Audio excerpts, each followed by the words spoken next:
তবে যেহেতু 28 অক্টোবরের মিটিং, এই হত্যাকাণ্ড ছিল খুব নিষ্ঠুর হত্যাকাণ্ড। লগি বৈঠা দিয়ে পিটায়া মানুষ মেরে সেই মৃত মানুষের লাশের উপর তারা নৃত্য করেছিল, সারা দুনিয়াবাসী এটা দেখেছিল। সেই মামলায় শেখ হাসিনা সহ 14 দলের নেতাদের নামে চার্জশিট হয়েছিল। সেই চার্জশিট হওয়ার পর, সেই ক্ষমতায় আসার পর সেই মামলা প্রত্যাহার করে নেওয়া হয়েছে। আজকের এই 28 অক্টোবরের এই বিশাল জনসভায় আমরা অন্তর্বর্তীকালীন সরকারের কাছে আহ্বান জানাতে চাই। আমরা পল্টনের, আমরা ঢাকায়ও 28 অক্টোবর এই কয়েকদিন আগেই গিয়েছে, সেখানে আমরা মিটিংয়ে এই মামলা পুনর্জীবিত করে আমরা এই মামলার যাদের বিরুদ্ধে চার্জশিট হয়েছিল তাদেরকে অবিলম্বে গ্রেপ্তার করে, অবশ্যই এদের অধিকাংশ গ্রেপ্তার এবং পলাতক, এদেরকে গ্রেপ্তার করে বিচারের আওতায় আনতে হবে। বাংলাদেশের মানুষ মনে করে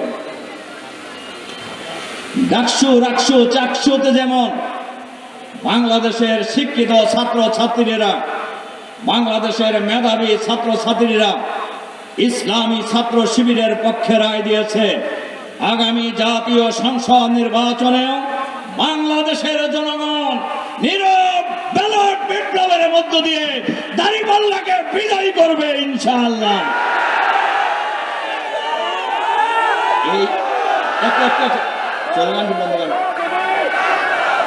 এই ভয় কিছুটা তাদের মধ্যে ঢুকছে একটু একটু, আর এই ভয়ও তাদের মধ্যে একটু ঢুকছে যে বাংলাদেশ, আমি অনেক জায়গায় বলছি যে ভাই বাংলাদেশ আর আগের জায়গায় নাই, আছে আগের জায়গায় নাই, যে আপনি যা করবেন আর প্রতীক দেখলেই লাভটা করবো, ওই জায়গায় কি আছে? ওই জায়গায় এখন নাই। এতদিন তারা তাদের ছাত্র সংগঠন বলতো এবং সাংবাদিকরাও কইত, আবার কিছু সুশীল বাবু আছে না, তারাও কইত যে সর্ববৃহৎ ছাত্র সংগঠন ছাত্র দল, এখন আর ওই পথ স্লোগান দেন। আমার কথা কি বুঝতে পারছেন? আমি আপনাদের আর একটা কথা কয়ে দিই, বিএনপি অনেক বড় দল, এটা সঠিক, কিন্তু নট পপুলার দল, নট জনপ্রিয় দল। জামাত ইসলামী বড় দল এবং বাংলাদেশে বর্তমানে সবচেয়ে জনপ্রিয় দল। বাংলাদেশের সব মানুষ এখন রিক্সাওয়ালা জিজ্ঞাসা করেন যে ভাই আগামী নির্বাচনে ভোট দিবেন কাকে, বলবো দাঁড়িপাল্লা। আগামী নির্বাচনে হিন্দুকে জিজ্ঞাসা করেন ভোট দিবেন কাক, বলবো দাঁড়িপাল্লা। মহিলাকে জিজ্ঞাসা করবেন যে ভাই আগামী নির্বাচনে ভোট দিবেন কাক, কয় জামাত। কি বলে কিনা বলেন দেখুন। আলহামদুলিল্লাহ, আলহামদুলিল্লাহ, জামাত ইসলামের পক্ষে গণজোয়ার তৈরি হয়েছে বাংলাদেশে। সেই জোয়ার সিরাজগঞ্জে লাগে না, লাগছে কি না? সিরাজগঞ্জ জোয়ার তো আগেই আছে আলহামদুলিল্লাহ। সংগ্রামী ভাই এবং বন্ধুগণ, এজন্য আমরা সরকারের কাছে আহ্বান জানাবো, নির্বাচনকে ফ্রি ফেয়ার ক্রেডিবল করার জন্য লেভেল প্লেইং ফিল্ড তৈরি করতে হবে। আর একটা কথা বলে যাই, আমাদের কাছে খবর আছে সরকারে যারা আছেন এদের কেউ কেউ আমরা লক্ষ্য করছি একটা দলকে ক্ষমতায় আনার জন্য ষড়যন্ত্র লিপ্ত।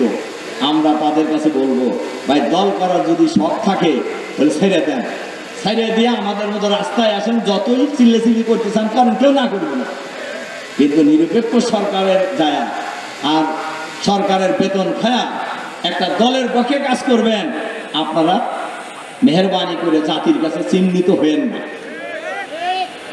সংগ্রামী ভাই এবং বন্ধুগণ, এজন্য আমরা সরকারের আহ্বান জানাবো, একটি ফ্রি ফেয়ার ক্রেডিবল ইলেকশনের জন্য লেভেল প্লেইং ফিল্ড তৈরি করতে হবে, আইন শৃঙ্খলা পরিস্থিতির উন্নতি করতে হবে, ভোটারদের স্বাধীনভাবে ভোট কেন্দ্রে যাওয়ার পরিবেশ নিশ্চিত করতে হবে।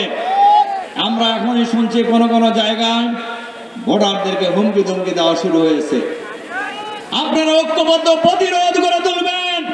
এই বাংলাদেশে কাউকে মাস্তানি করতে দেওয়া হবে না, এই বাংলাদেশে কাউকে আর চাঁদাবাজি মাস্তানি ভোট ডাকাতি করতে দেওয়া হবে না। আমরা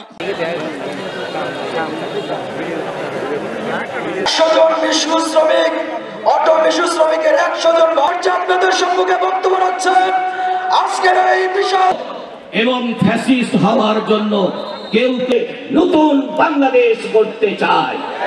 বছরের মাথায় যারা এটার বাস্তবায়নের দায়িত্ব নেন, কিন্তু তাদেরকে ছেড়ে দেন না, তাদেরকে অপমান। জুলাই 24-এর 5ই আগস্টের তন্ত্রের কারণে দেশের গতি হারিয়ে গত 16 পল্টনের লগি বৈঠার যে নৃশংস হত্যাকাণ্ড সংগঠিত হয়েছিল, যে হত্যাকাণ্ডকে বাংলাদেশের মানুষ পল্টন হত্যাকাণ্ড হিসাবে আখ্যায়িত করেছে।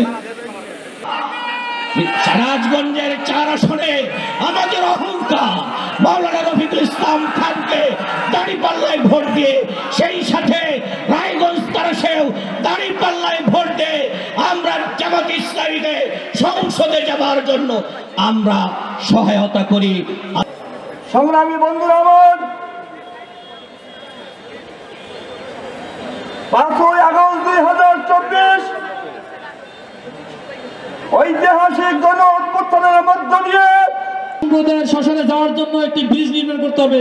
প্রধান অতিথির কাছে, বিশেষ অতিথির কাছে এই কয়েকটি সেই দাবি রেখে দেশের চাওয়াকে বিভ্রান্ত করার চেষ্টা করছে।